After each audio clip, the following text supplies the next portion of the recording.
Well, this is it. Finally, the last row for my Harry Potter Slytherin scarf that I've been knitting for my niece Brenna. I used Knit Picks palette yarn. It's a finger weight yarn. The green color is ivy, and for the gray I used Finley Heather. You can get it at knitpicks.com if you're so inclined. It's 100% wool.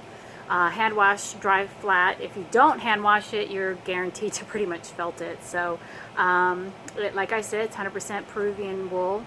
And I used 8 skeins of the ivy plus 1 skein of the Finley Heather for the gray stripes. But it is a green. Like I said, it's Slytherin. Here's the patch. Haven't decided if we're going to put this on. I'm kind of thinking no.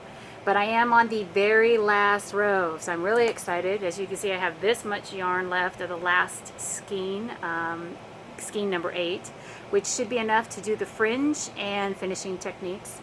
I have a lot of ends to weave in, as you can see. Here's some here. But we are on the last row. Yay! The scarf goes on and on and on and on. As you can see, it's kind of all folded up. It's about 89 inches long right now. With fringe, it'll probably be somewhere around 92. I used a 1x1 pattern. Basically, I knit 1, purl 1 across the whole row. And I do use a square needle. And this is from Collage needle, and it's a size 4. And like I said, it's a fingering weight yarn. So the first stitch for the last row is a pull one off. It's a pull your yarn to the front and slip the first stitch off as if to purl. So I'm going to pull this off, stitch 1, and now we finish the last row. Knit 1, purl, knit, purl, all the way across. I do knit continental, and if you're a crocheter, this is probably the easiest way to ever learn to knit. I will tell you, I did learn to crochet first, and then my great-grandmother and my grandmother taught me to knit. So every time I knit something and finish it, it's always kind of a reminder of all that they taught me. So I'm kind of excited. Last row. It's been a long time knitting, let me tell you. This is my second scarf that I've knitted for the Harry Potter theme. I did a Gryffindor scarf first for my brother David. And now my niece Brenna, she wants Slytherin. And again, if you want to match the colors, I use the palette yarn from Knit Picks. And the colors were Ivy and Finley Heather. I will tell you too that the palette yarn comes in a vast array of colors. I was able to find the colors to match Gryffindor and Slytherin. And those are the 2 schools that I'm knitting scarves for. And then after I finish this one, I'm going to knit a house scarf, which combines all of the colors from all 4 schools and use black as the base color, and then of course adding the different stripes for the different houses. And I will be using palette yarn again. I just like the yarn. It feels nice. It's 100% wool. If you go on to all kinds of websites, you'll find that they're made out of wool. The original scarf that you can order from Scotland is actually wool. I'm not sure about the ones that you get at Warner Studios, but anyway, so I'm excited. Last row to knit, then I will cast off. And once I cast off, I will then do a couple rows of slip stitching with a crochet hook just to give the edge a bit of strength to hold fringe. I'm going to do about a 3-inch fringe, but I won't be doing that until I finish weaving in all the ends, and trust me, there are a lot of ends to weave in. There are 12 repeats. I've got 12 repeats with the gray stripes pairing. So here I've got the gray stripes. I've got 12 repeats that include these stripes. So that's 24 ends that have to be woven in, and then of course there's a few ends. When I was knitting this scarf, I didn't knit the I didn't finish the ends as I went along. I just gonna wait till the end to do it, and now I have a lot to do at the end. So it gets kind of tedious, but okay, here we are, the end. Last row. Each stripe is 4 rows. Each of these stripes, I have 4 rows of gray. Then this small expanse of green here is 8 rows, 4 rows, and then it's 44 rows for the wider panels. This wider panel here is 44 rows. And again, knit 1, purl 1. As you can see, it's done. The row's finished. Last row, row 44. So now I'm going to cast off, and I'm just going to do a simple cast off. Ooh, get some of my hair out of there. I'm just going to do a basic cast off, which basically is I'm just going to pull that first stitch off, knit, and then pull that stitch that I pulled off over the edge. And then this next stitch is a purl, so I will purl and purl over. And this is how I am going to finish. So if it was a knit stitch, I will knit. If it's purl, here's a purl stitch, and you can tell it's a purl stitch with a loop in front. So I will purl and pull the stitch over. And when I get to the end, that last stitch, I'm not going to pull it through. I'm just going to leave the loop. I'm just going to pull the loop long because I want to leave it for when I go and crochet. But we're pulling this off. It's going to be great to have this done. It's been hot this summer, over 100 degrees, and knitting with this very long scarf. When I first started, it was okay because, you know, I didn't have this long scarf on my lap, and the scarf is about 12 inches wide, and it's about 89 inches long. The last time I measured it, knowing my luck, it's probably going to be 92, but it's very long. So it gets hot having to have a wad of wool wrapped up in your lap. So it's been exciting to get this done. It came out really nice. I really like this yarn. It works really great.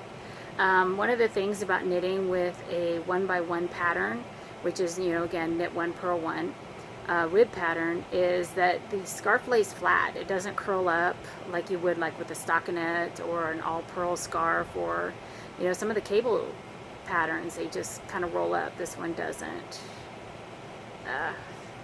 I'm so excited I'm getting this done that I can't quite get my fingers around the loops to get it done. But yeah, this is it. Get this done. Again, I think I'm going to leave off the patch. I mean, it's, you know, the dark mark patch is kind of cool, but I think I'm going to leave it off. I don't know. I'll check with Brenna, but I think it's just best to leave it off. We can put it like, because I've got an extra skein of this yarn, so I may just knit like a matching hat or something. We'll put the patch on the hat, or we can do mittens or something else. Maybe knit like a little phone carry sock, you know, like one of them cell phone socks, and then you can put the patch on the outside of that. And I kind of screwed up here, didn't quite catch all the yarn. So one of the things about when you work with wool yarn is you got to make sure you get all of the yarn without catching, you know, just one strand of it, because this is a twisted yarn. As you can see, get it off. I use square needles. I started using them about 2 years ago, and I really like the way that they feel in my hands, especially when I'm knitting like this. Because after a while, you know, when you do a lot of 1x1 for this long a time, after a while you get to where it's monotonous and your hands get tired and the yarn just kind of slips a lot easier because you are knitting faster.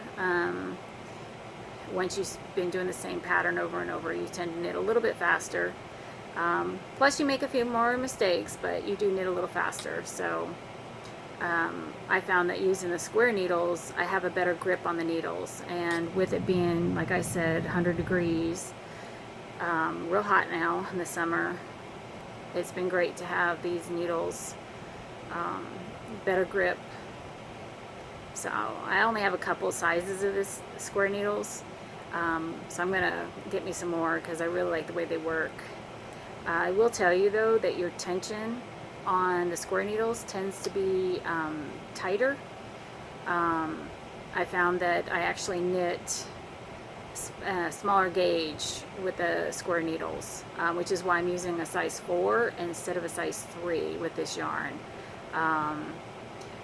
And it basically, when I measured it out, my gauge is pretty much the same as if I was using a size 3 needle as opposed to a size 4. But as you can see, casting off. One of the things about slip stitching that first with the yarn in front gives you kind of a really nice edge.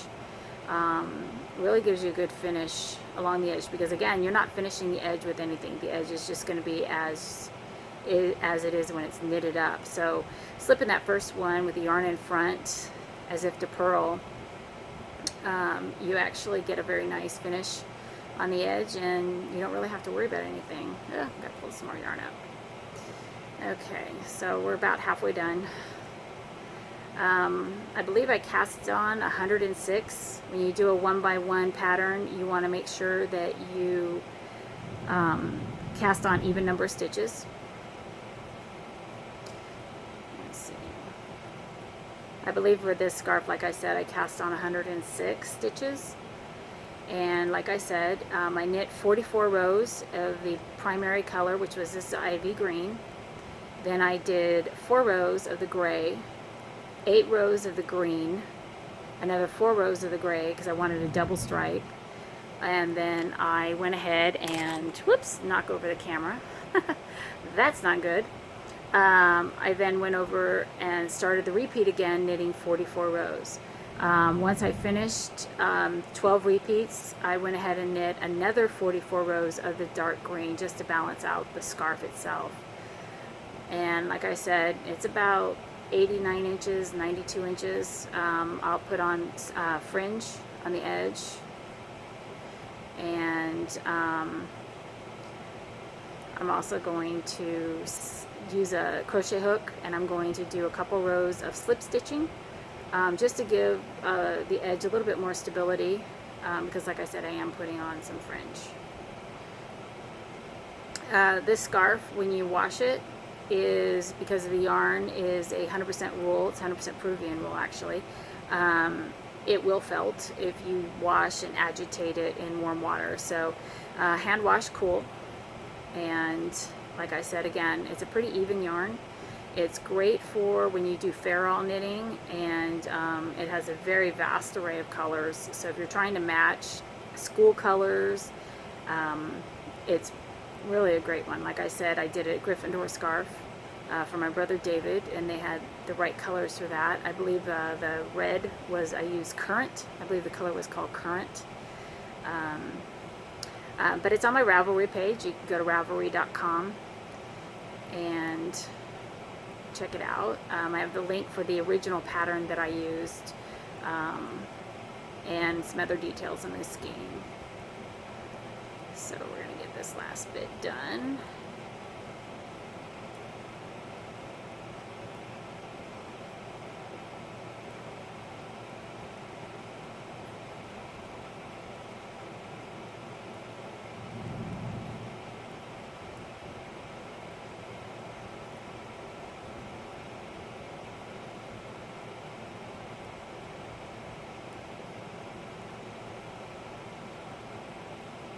Almost done, about an inch left. And as you saw that if the stitch was a knit stitch, I knit and then pull the previous row or stitch off the hook over the top. And if it's a purl stitch, I purled and then purled over. There's a lot of ways of casting off. This is just the way I'm casting off for this scarf, particularly because I am, again, like I said, going to slip stitch a couple rows. And if you notice the top, there's actually, you can see the stitches that have been cast off, and so it'll be a lot easier to put the crochet hook through those stitches. And I'll do a couple rows, and it's basically just for stability on the edge, because 1x1 scarf is a rib, and so it does stretch. So putting that fringe on the edge will definitely add some stability. Okay, last couple of stitches.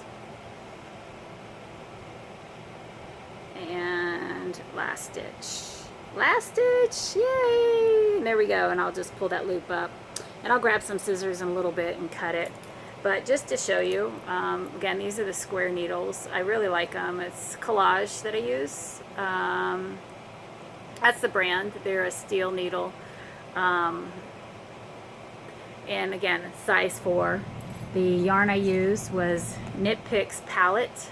Ivy is the dark green, and then the Finley Heather is the gray that I use for this scarf. This is the Slytherin house colors from Harry Potter. I have this patch.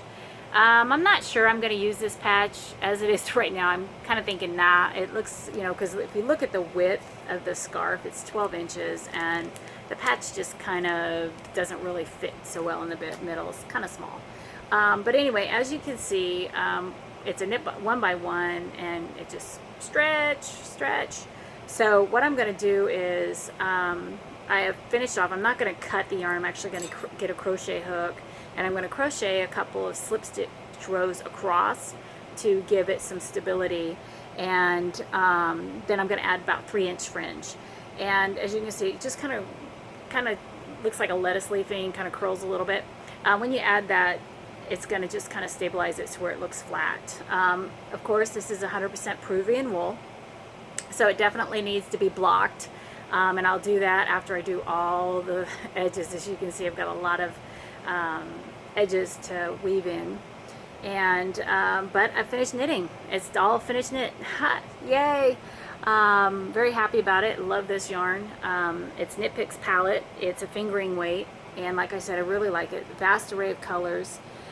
This is the second house scarf that I've done. The first one I did was the Gryffindor scarf, and I used the palette yarn for that too. They had colors that matched that. I believe the burgundy color I used was Currant, and don't remember the color I used for the yellow, or gold I should say. But the repeat for this is 44 rows in the large panel of green. This is the Ivy, 44 rows. I then did 4 rows of the Finley gray, 8 rows of the green again, then 4 rows. This is the one repeat. I did this 12 times, and then at the end I did another 44 rows of green and then cast off. I left this loop up.